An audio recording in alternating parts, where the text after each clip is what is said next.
Hello, what's up? Magandang araw sa ating lahat. This is Marky Lifestyle once again. So, for today's video, meron lang ako share sa inyo mga ka-lifestyle. Kasi meron na pong na-scam or naloko ng mga online lending application. So, actually dati pa, nagawa ko na to ng content, nagawa ko na to ng video regarding sa ganitong klaseng strategy ng mga online lending application. So, pag meron mga tumatawag sa inyo, nagte-text na sasabihin na yung principal amount na lang yung bayaran nyo. Sa ganung paraan, sa ganung way, makuklose na yung account nyo, madidelete na lahat ng information na nakuha nila sa inyo. Yun yung mga sinasabi ng mga online lending application na agent na tumatawag sa inyo or nagte-text.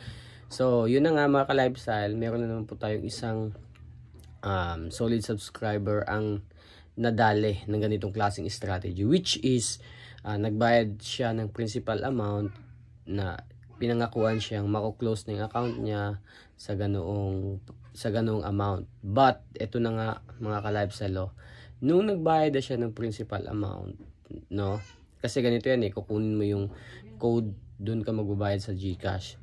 So alam niya naman na yung nakita niyang balance dun is malaki pa rin, pero yun na nga, pinangakuan siya. So babayaran niya lang daw yung principal amount, which is 2,400. So binayaran niya yon, pero pag check niya sa apps, I mean dun sa loan application app niya, is ganun pa rin 6,500 pa rin. 6,500, nakuhaan lang ng 2,400.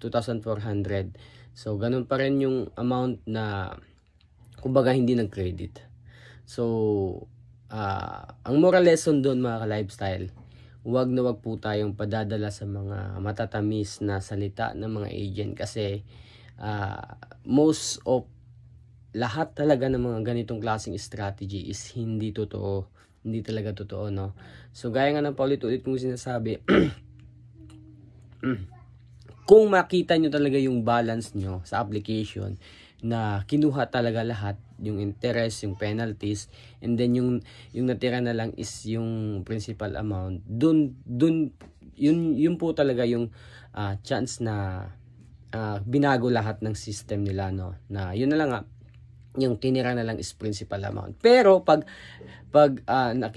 sa apps mo, sa loan apps mo, is ganun pa rin, nagpatong-patong pa rin yung interest, penalties, tapos sinabihan kang mawawala lahat yon pag binayaran mo yung principal amount lang, is wag po kayo maniniwala sa mga ganung klaseng strategy, okay? So gamitin po natin yung utak natin mga ka-lifestyle, So yun lang mga ka-lifestyle, share ko na sa inyo kasi meron naman tayong nadali na ganitong klaseng strategy. So yun lang, peace.